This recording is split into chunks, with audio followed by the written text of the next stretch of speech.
Bills Mafia, what is up? It is Thursday afternoon, and we love it. People are out. The masses want Shout, a Buffalo Bills football podcast. We're getting comments all over the place. We appreciate you guys. Thank you so much for making this what it has become already. We're really going hard trying to bring you guys daily training camp podcasts, especially with fans not able to be there. I think it's great to kind of connect with you guys and give you as much as we can from practice. And I'm joined as always by my tag team partner, Ryan Talbot. Ryan, I was out at the stadium today. It was a blustery one. I was able to get my hair kind of back in, kind of working here. But it was a big day for Josh Allen. A huge day. And I don't think it's just the fans that are hyped, Matt. I'm hyped. You should be hyped because what happened today? I heard the magical number, 300 yards. So hold on one second. Let me get my party hat on. Got the confetti going. I am pumped up, and I hope I never have to hear that number again. I know it was a scrimmage. I know it was against the second-team defense, but Josh Allen did it. 300 yards passing without his number one wide receiver, Matt Parrino. I am pumped up, and I don't want to hear about 300-yard passing days ever again. It hasn't mattered in the past. The fans should be pumped up that he did it today, but come on. He did it. It's in the books. Let's count it as official, and let's never bring up that number again.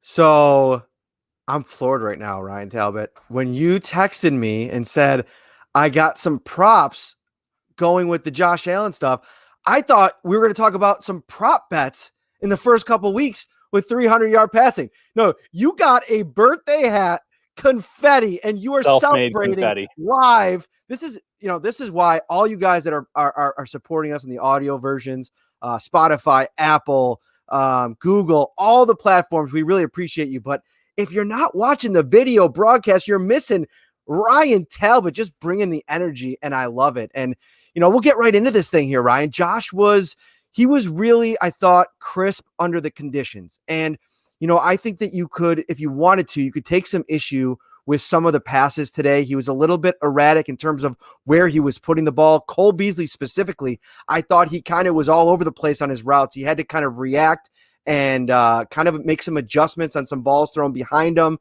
low. But it was a really windy day out there. And so I think that all things considered, you end the day 33 completions for 45 passes, over 70% completion percentage. And I think you're sitting there saying, that is a win. That is a victory, because you know what?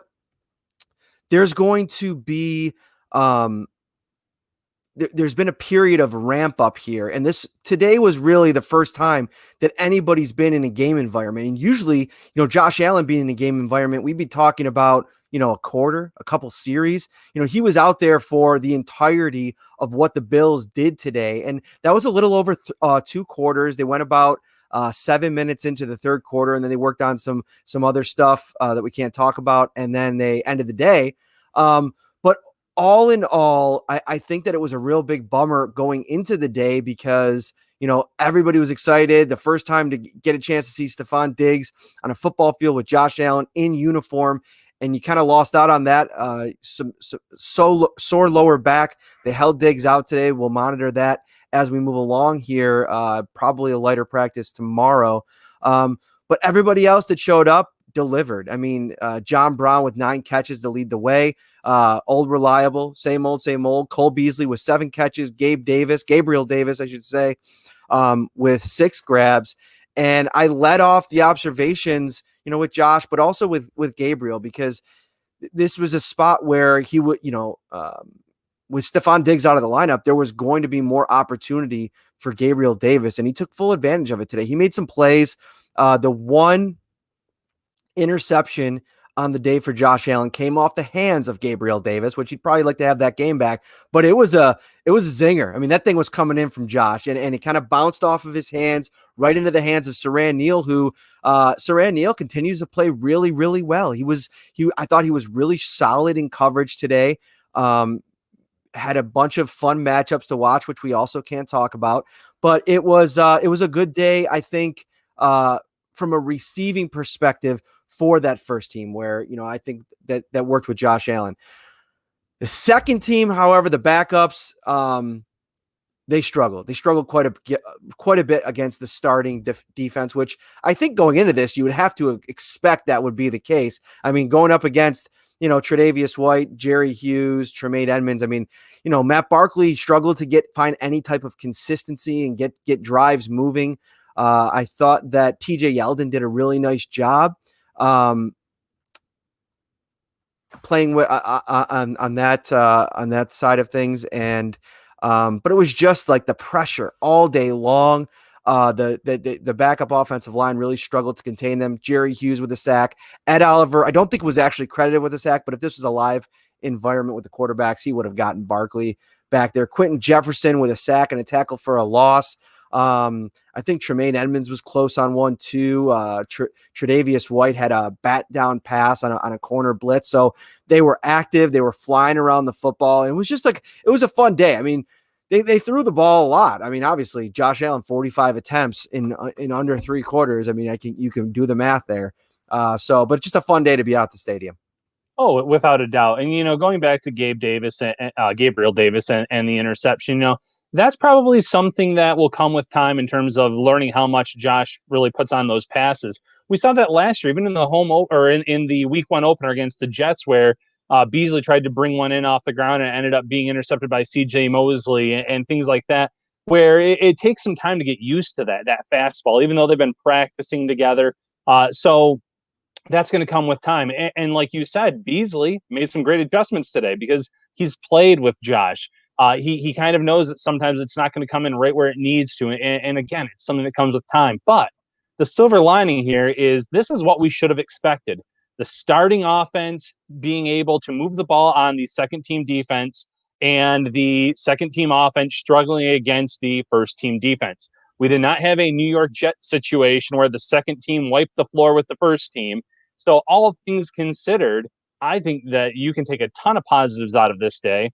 And the performance of Josh Allen alone, not having his number 1 wide receiver in Stephon Diggs, makes it that much sweeter that he did perform pretty well when you factor all things in. Now, how about the run game? Because you mentioned that Zach Moss had the play of the day. Zach Moss was outstanding today. I mean, basically he got the ball. It was a downhill run. He exploded through the line of scrimmage, kind of deflected or bounced off a few would-be tacklers at the line of scrimmage that didn't really have even him wrapped up, and just unloaded on poor Dean Marlowe, who kind of,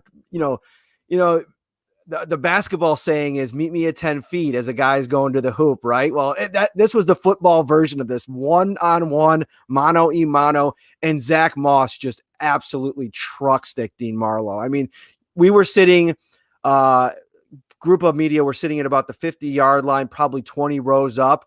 And it was as if I was on the sideline listening to that hit. It was a boom, like it was a smack. And, Zach Moss involved in the passing game today, had a couple receptions, really nice plays. I like his versatility. There was one play where he was coming on a short pass from Allen, and he kind of bobbled it for a second, brought it in, secured the pass really quick, and immediately was upfield. And I never noticed when he's catching the ball that he's ever trying to run with it before he has it. And that's it seems to be like a common, area where rookie running backs, young running backs struggle in the passing game, is when they want to try to do something with the ball before they have it. I think that's where Dawson Knox struggled a lot last year. And so I think that, I feel like Zach Moss is just so much further along. Again, you don't want to overreact to this stuff too much because it's a practice environment. They were live hitting today, as evidenced by this play we were just referencing. But, it could be a situation where we get into the games and the workloads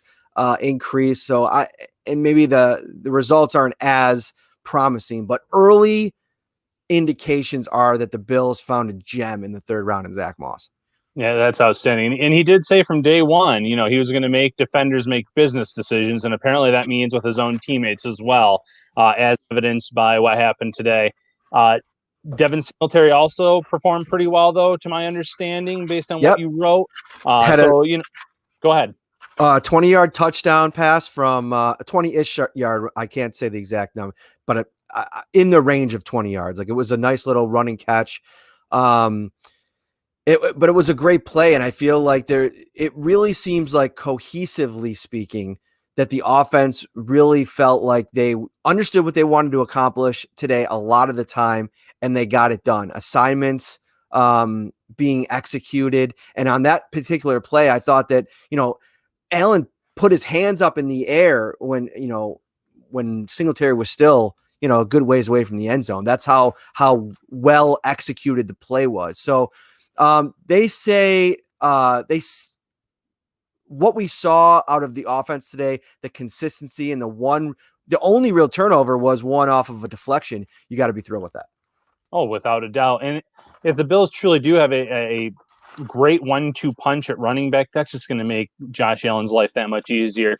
And if the passing game performs like it did today to a certain extent, that's going to make the game easier for Singletary and Moss too. So it's all going to work hand in hand. There are some comments about some offensive players here in the chat. Isaiah's fans wondering how the Isaiahs looked. Isaiah McKenzie and Isaiah Hodgins. Anything of note from either today? Very quiet, not really anything of note. And again, it's just more of what we talked about at the top. I mean, Matt Barkley, you could just see, like, the funny thing is about it, like, he was on the backup team. If he were to go into a game, he'd be, playing with the starters. So I guess, like, it's tough to criticize him too much for the way that he struggled today, considering who he was playing with and who he was going up against. But, Duke Williams made a nice catch on a ball from Barkley. I'm not sure. I think Hodgins was targeted once and it was an incompletion. So not a lot of action, but again, I'm really interested to see if this is going to be something where maybe next week they do something similar to either today or what they did last Thursday, and maybe give maybe mix things up a little bit in terms of who players are playing with. But that remains to be seen. Isaiah McKenzie, it was actually Andre Roberts who was a guy that really took advantage of the opportunities given to him today. 3 straight plays. I believe it was on the final drive, either the final one or the second to last, where he got 3 straight targets, 3 straight receptions that ended in a touchdown, a beautiful play on a throw from Josh Allen. I believe it was Cam Lewis in coverage. But huge moment for Andre Roberts, a guy that, the truthers out there that say that you don't need a return man. I think that Andre Roberts has proven the last 2 camps preseasons that he could do more than that. And I think that I wrote about it too. Like, I think he could serve in the Isaiah McKenzie role. There's so many people that are so in love with that role.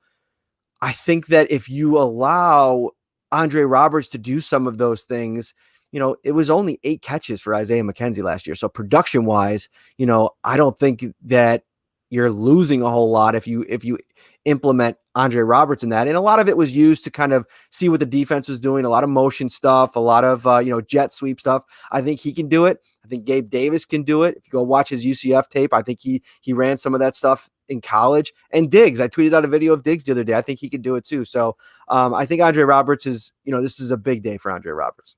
Oh, without a doubt. And even without the wide receiver standpoint, you have to understand how important he is to the special teams units. And even if you don't look at where the Bills were in the top 10 in terms of kickoff returns and the punt return average and things like that, it's the fact that they can rely on him to bring the ball in and not turn the ball over. That's so big, Sean McDermott and this team. And, field position also is very important. But the fact that they trust him in that role is so big. Some other talk now, offensive linemen. With as much, obviously there's certain things you can and cannot say, but Brian Winters and Cody Ford are being asked about in the chat. Anything stand out for either player today with those two? I thought Cody was actually really solid today, and I thought that he played really well. He held up pretty well. I didn't notice, and again, it's tough. The line play is tough. I mean, there's a lot going on out there. There's a lot of guys, when the offense is out there. I mean, I'm trying to watch Gabriel Davis. I'm trying to watch Dawson Knox, and so sometimes you miss some plays. But every time I noticed Cody Ford, I felt like he was holding up, in his protections. He's always good in the run game as well. So, but who's the other name that you mentioned there? Brian Winters. The one play where I did notice him today, he was getting blown up a little bit. So I think that, again, I think it was Ed Oliver that just absolutely ate his lunch on a power bull rush right up the gut, and that's the play that he got a sack. And of course, that's a good thing. You want Ed Oliver playing at that level, and I think that I hate to criticize Winters too much because again, I didn't notice a lot of what was going on there. But big day for that first team, or not first team, that the starters, I should say, on the defensive line. Yeah, and now beautiful transition. Mike Love sounded like he had quite a day for the defensive lineman. Young guy who the team liked enough last year, kept him around on the practice squad. Then he had some injuries or an injury last year, but he had the day. So first, we'll talk about a little bit about Mike Love, but then any other under the radar players that stood out to you today. But go ahead and start with Mike Love first.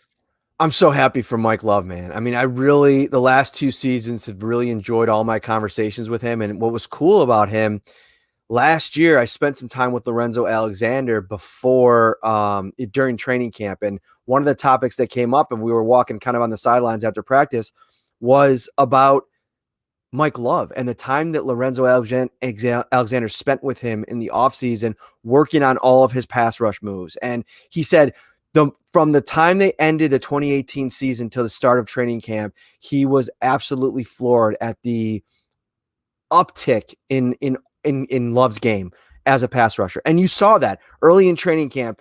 I can't remember, was the injury before the preseason? Did he play in any preseason games, or he went out? I think he went out during camp. It may have been. Yeah, I can't remember right now. I can't remember either.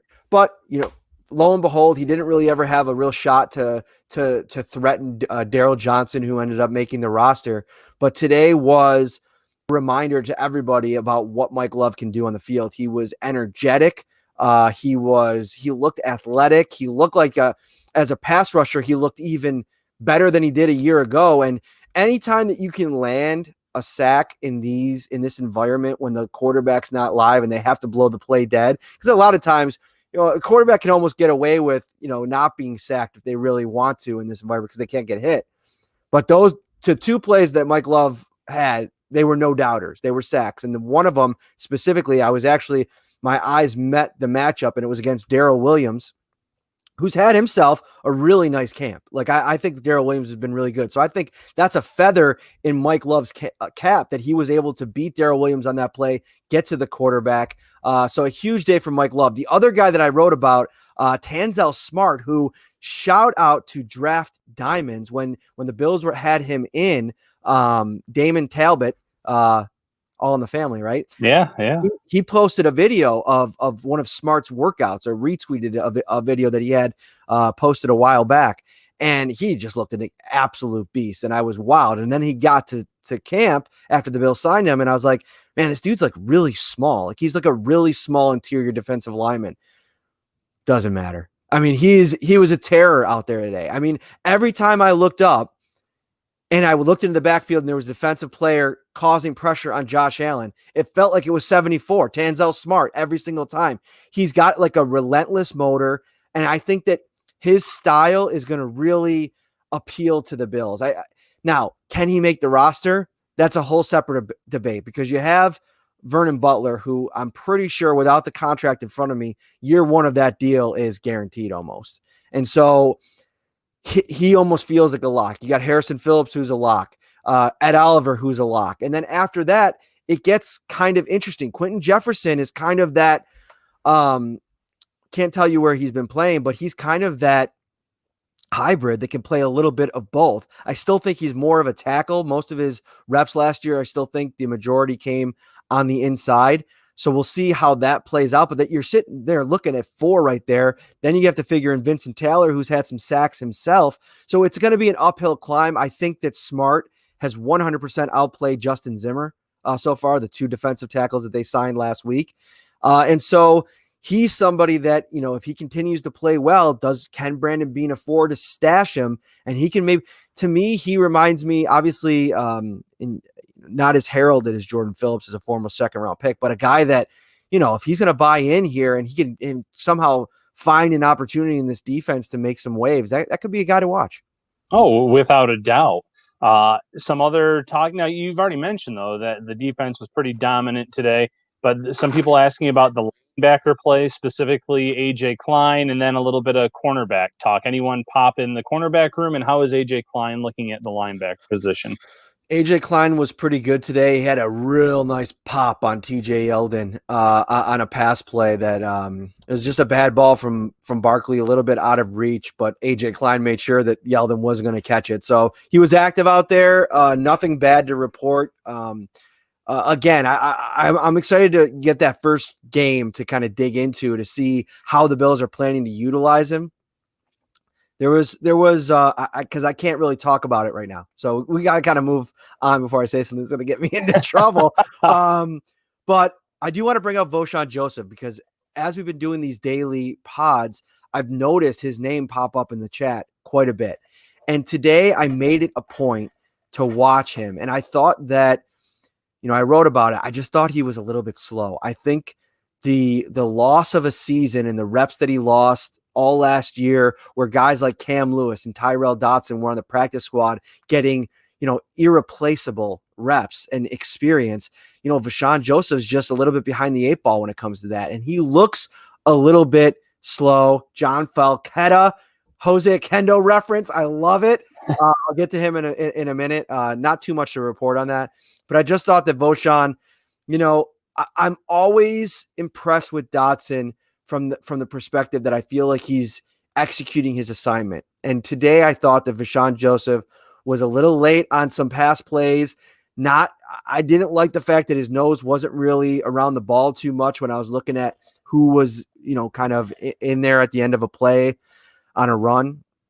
So I think that he's got a bit of an uphill climb, right now. It's hard to say, how they're valuing that. Like, Heath Farwell said these guys are being evaluated pretty heavy on the special team side of things. So that's A, something I can't talk about, but B, something that, even if I could, I feel like what they're seeing or what maybe I'm seeing might not mesh up. So, it'll be interesting if he makes the team, they're definitely high on his upside and what he can bring. And I haven't noticed him too much on them unleash him as a pass rusher, which I think coming in was where his upside really, was at, because he's so athletic. He's so fast.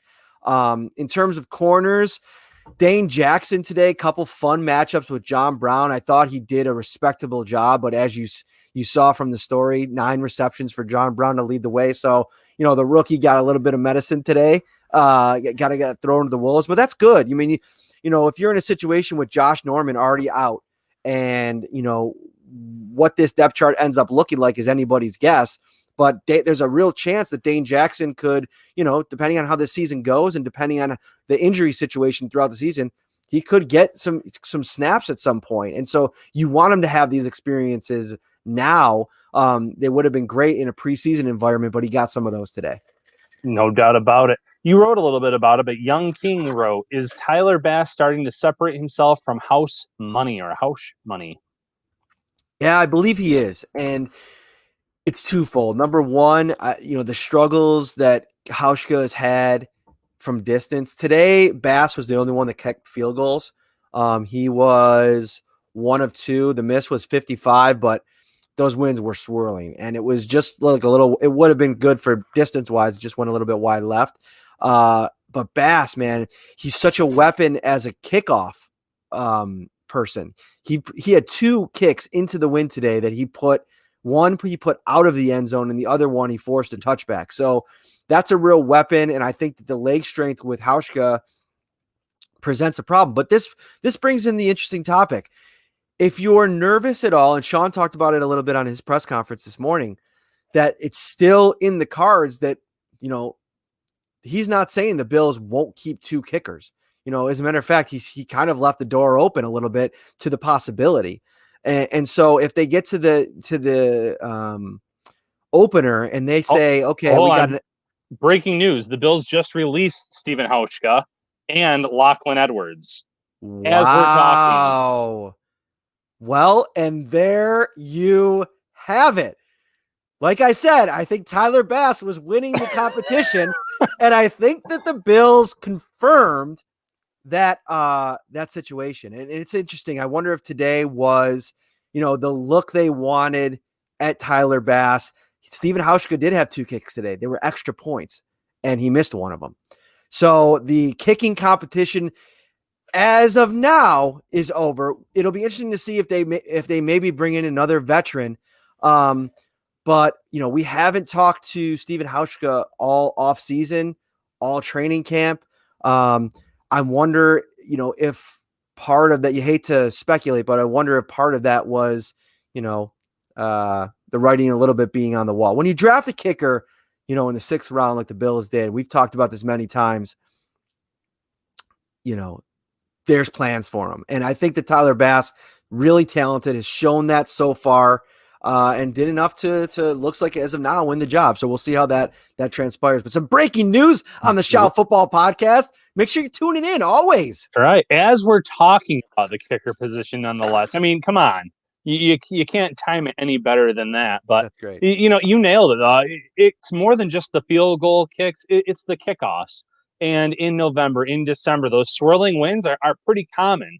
So being able to kick into the wind like that and force a touchback and make those teams have to march the entire way down the field is going to be huge against the Buffalo starting defense, nonetheless. So Bass, in that respect, made a lot of sense. Now, I'm not going to lie. After that Sean McDermott press conference today, I really did think that 2 kickers were in play.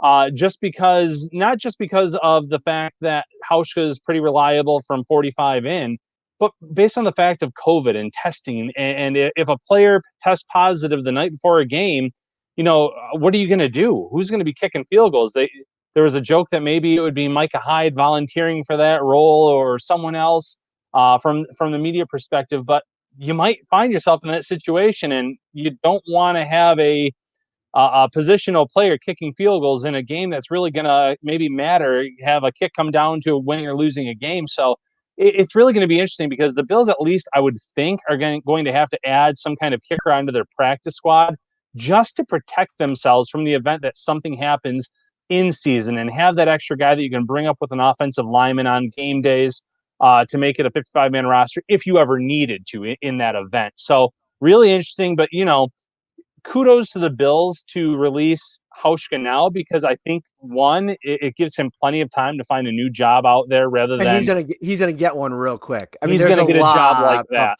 You're going to find a team that's kicking one in a dome or something like that wants a reliable kicker, and Hauschka's going to be excellent for them. So, Hauschka's been very good. Hausch money, as he was called here.